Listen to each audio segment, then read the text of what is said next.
We're glad you're still watching Morning at NTV, your premier morning breakfast show in the land. I'm Chris Higenyi, and we're diving straight into a Tech Note segment where we are understanding how organizational culture is a tool for transformation.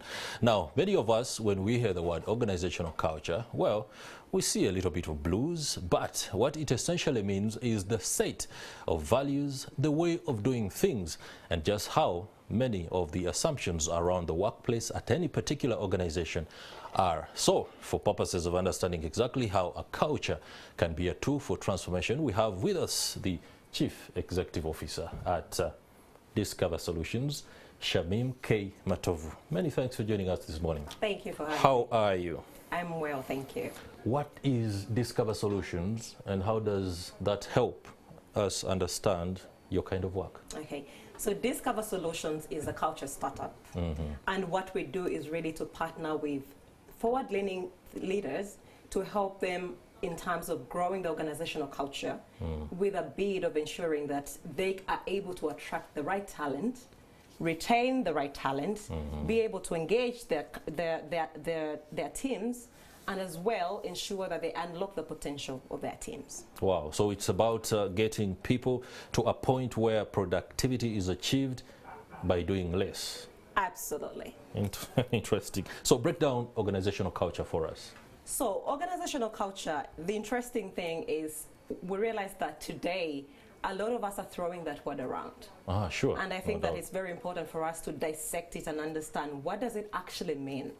So without being so technical, it's basically how work gets done in your organization. Sure. So the way we do things around here, especially when the boss is away, speaks a lot about the culture, right? Absolutely. Okay. So it's more like the workers must be able to do the right thing at the right time without necessarily expecting being monitored or supervised. So there are norms and behavior that people really assume as a grouping. Yeah. So at NTV, there is a particular culture, the way you do things, without someone telling you how to do it. Yeah. You very well know that this is the kind of behavior that is accepted. When to do it, Absolutely. And exactly how to go about it. Yes. Does communication play a part in shaping organizational culture? For example, if the boss says something, and then people all of a sudden begin running around to do that particular job. If the boss is not around and he has simply communicated or left a directive, how does that play in, can it define how people do things? And if a boss, for example, takes note of that, how can they change that culture to one where people do things, not because he has directed, but because it is the right thing to do? Okay. So communication plays a very big role in understanding how organizational culture really works. Because at the end of the day, as a leader, you have an obligation to ensure that you are the custodian of culture within the organization. But here's the thing. Lately we have an issue where we have the boss dichotomy, the boss and those below you. And I think then that creates an issue because it sounds like you're giving a directive of what has to be done. Yeah. But in a culture that is harmonious and one that is supposed to be productive within a particular society, there is no need for you to have directives because culture is curated by the whole team. So it's not a one size fits at all, but it's also not a one person's thing. It's a collective responsibility that you as a team decide this is the way we're going to do things because they are easier this way. We are more productive. We are learning from each other. We are creating relationships. When we get into a sense where a boss, a word that I don't really want to use. I always want to use the word leader because I think it becomes... I was just going to ask you that. Boss and a leader. Yes. What should we have most? We need to have leaders. You see, in the previous, in the early period, industrial age, we had very hierarchical organizations. Yeah. So you have the CEO, we have everyone that comes in.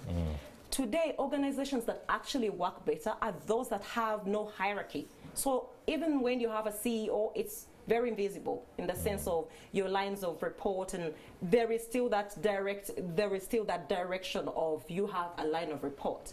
But you see, you don't jump because a CEO is here. You can walk to a CEO and say, this is my idea. Our competitors are doing A, B, C, and it's working. Can we try this? Okay. The challenge today is when we keep our organization still hierarchical, even in action, they really deter what has to be done. And that's why you give a directive, something is done out of control effect, but once you are away, everything ceases to happen. And then we have leaders or bosses, I'm afraid we're going to have to use that word a lot, who says something different in the hallway and something different in the office. Yes. How does that play out in shaping culture? Okay, and that's a very big issue. Very many organizations that are struggling with toxic culture today, mostly this comes from the leadership. Because you see, there's this saying that a fish becomes stale from the top. When you say one thing and not the other, and that's why communication really plays a big part. Because your communication should be clear and concise. When you say one thing and mean something different, your people will be confused. Because today we have toxic cultures because people are confused. You as my boss, who is supposed to be a leader, I am not really being responsive to you because you're saying one thing and mean the other, and I'm afraid to actually say to you, you're confusing us.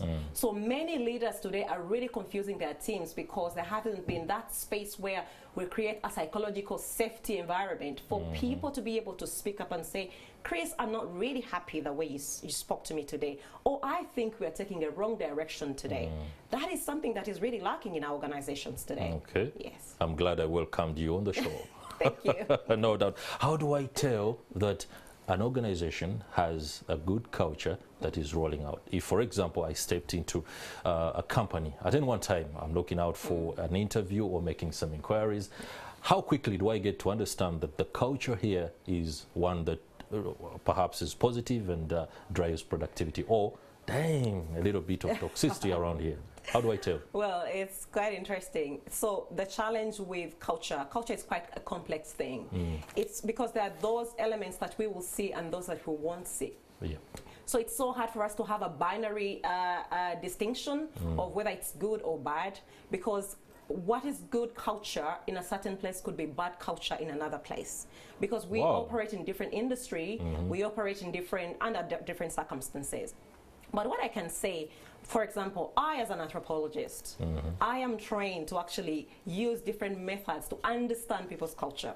So if I walked into your organization, I could use observation to actually see what's going on, how people are interacting, just observing how people are interacting. Or you notice, oh, this could be the boss because people are trying to run away from him, or you walk in and people just stand the other side. You can honestly observe some of these things because you see, culture is also human interaction. When you walk into my home and I don't say you are welcome, it's already enough for you to know you are not welcome. Sure. Right? So it's easy for us to observe these things when they happen. However, we should also be able to understand that our people play a big part. Many organizations that are leading in culture today put their people at the center. At the center. Because you interact with the customer, you know what you feel as a people. That's right. You see what direction you should take as a company. If your leadership does not engage you or involve you in that process, it's already evident that this culture is failing. Good. There are questions lately, especially within the media, about talent management, talent retention. How does culture help out, for example, to be able to, first and foremost, get the finest talent, retain the fine talent, but also make their ability to do the job pretty good and one that is motivational? Okay. So one, we have to recognize what's happening and take the initiative to say we must pay attention to culture. The challenge today is many of us are talking about culture, but we are just using it as a buzzword. For other organizations, culture to look good in the boardroom. Absolutely. So it's brought out during team building and then shelved until the next team building. Then it loses to make sense.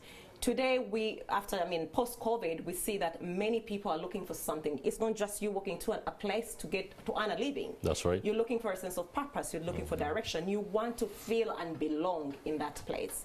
And that's why we have a lot of conversation about millennials, which is you and I, and other Generation Zs who are looking for something beyond what is. So for starters, organizations have to take responsibility and assign someone that job to follow up on what kind of culture you need in your organization.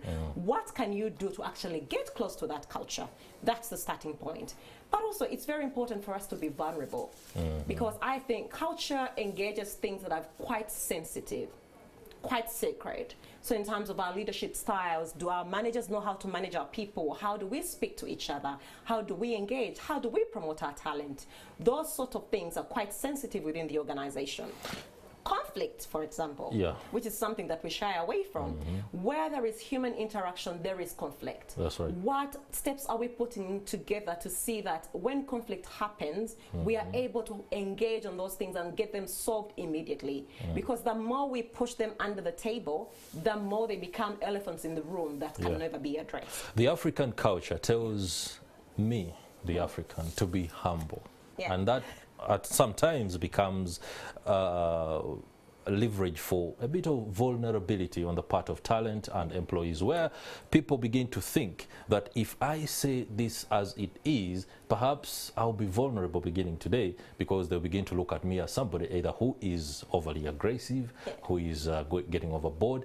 The need to stay humble, so much so that people actually begin to tell you, and you can hear it at weddings when the boss comes to give a speech, can say, this gentleman was very humble, this gentleman never does this. So the whole culture grows where they tell you to be humble and not actually be aggressive enough to be able to condition the kind of productivity that you want. How do we fight this contradiction? They need to be humble but productive. Okay, so for starters, we as a people are different. And that's why I'm saying that as leaders, we need to embrace the trends that are happening about culture within our settings. Because now there is talk about diversity. And when we look at that, we're looking at generational diversity and multicultural diversity. So when we speak about the African culture, it's never singular. You know, when we speak about Africa, there are very many countries within Africa. We have many cultures. Absolutely, different tribes, different languages, and that we need to be able to understand that creates a difference. And difference is really spot on for teams, because I will not be the same as you. It's a responsibility for leaders to understand the difference between us, leverage those differences to ensure that that difference is productive for the team. So that dichotomy of humble and aggressive, I think that we need to revisit the language that we use, because we've also had humble, so you will be timid, you say nothing, you just follow. And if you have a team that just follows everything, that's an issue. Because your team should be able to be critical, ask questions to understand, not just follow because you've made a directive. So it's very important that our language is cushioned, that when we speak about these things, we understand who we are addressing, what kind of teams do we have. Like I said, today we have the millennial question. And we as millennials are saying, no, I am not doing this because that's not where my potential is. I want to be connected to what I do. I want to be respected. I want to be trusted within an environment. I want to be able to speak to my leader without fear of retribution. Talking about millennials and Generation Z, Twitter, Facebook and social media has completely flipped the narrative on how we work, when we work, and how we go about that.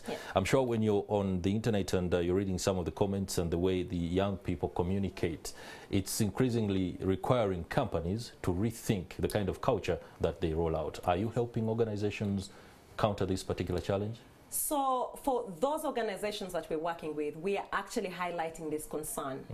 Today we see that post-COVID, many young people left their jobs, and not only young people really. We also see that even our older generation are questioning themselves, am I in the right place? Am I fulfilling my purpose? That's right. That question is very central in the workplace right now. And so for those that we work with, we actually say, you need to address the question of career progression within your teams.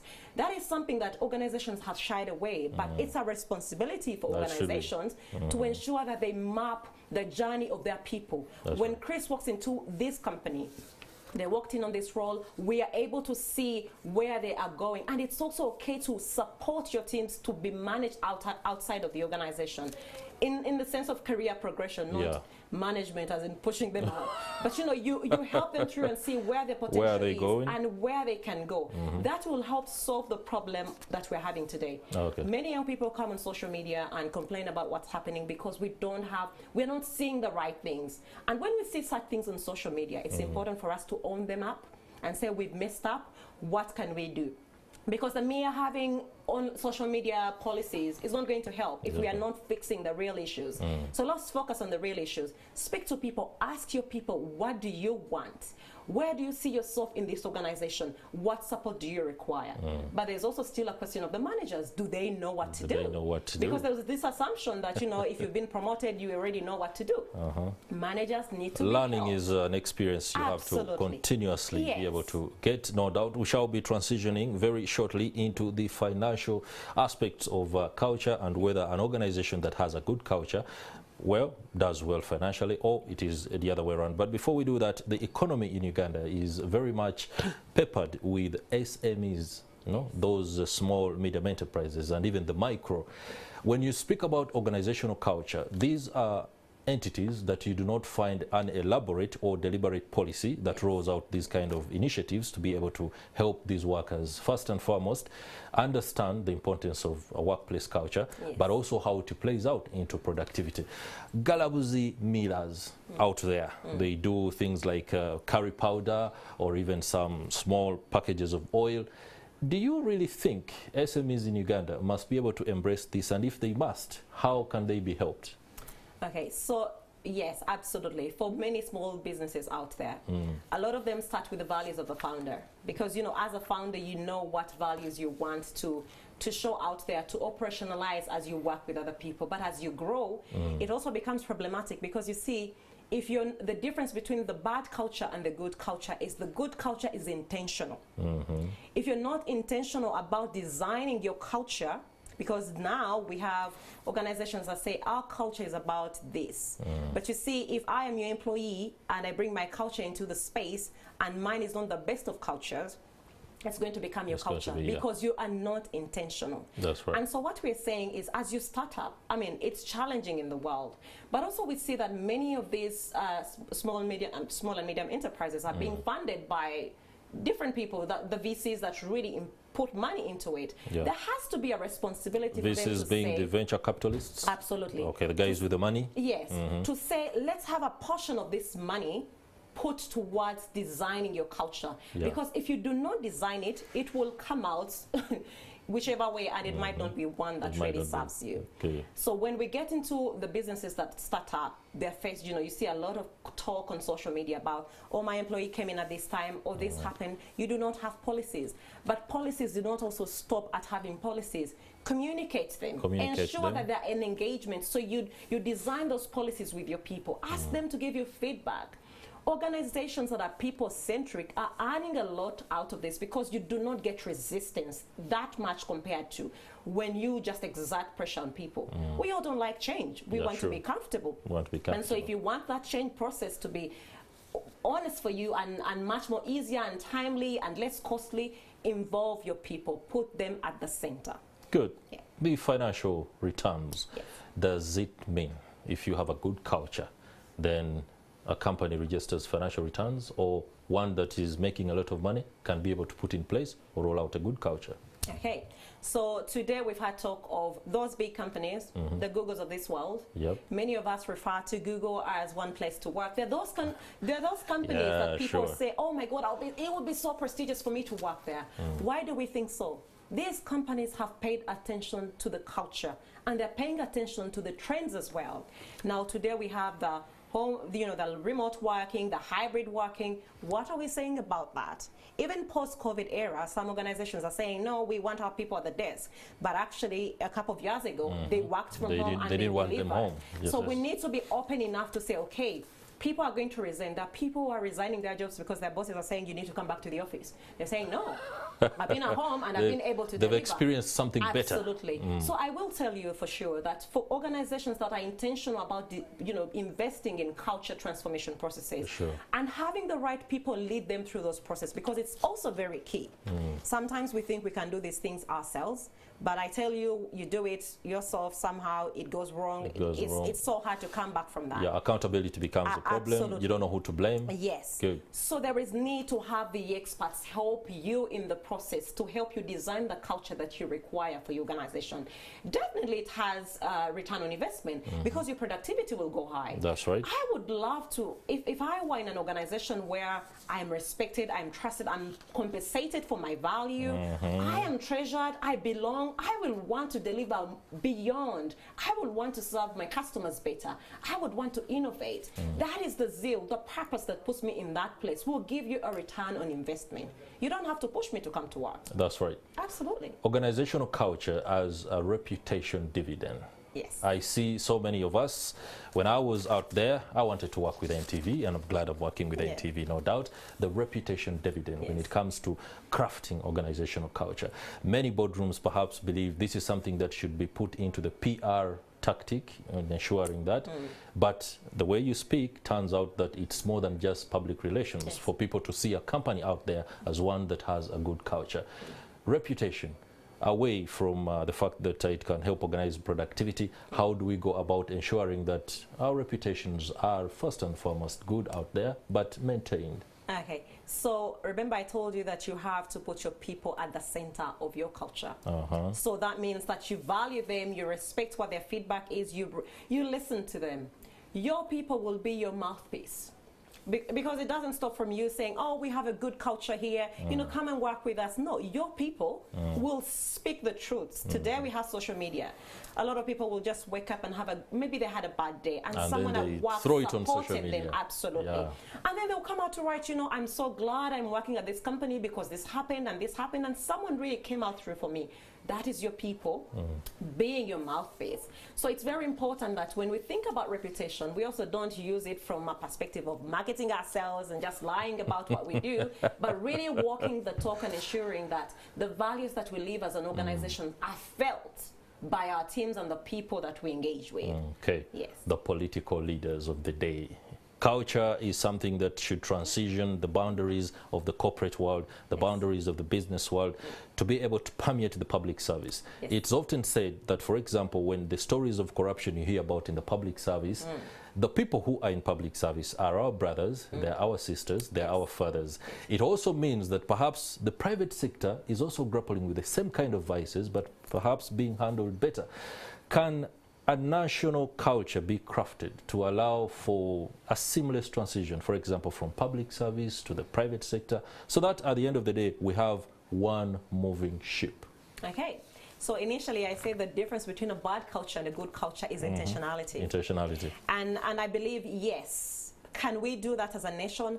Absolutely.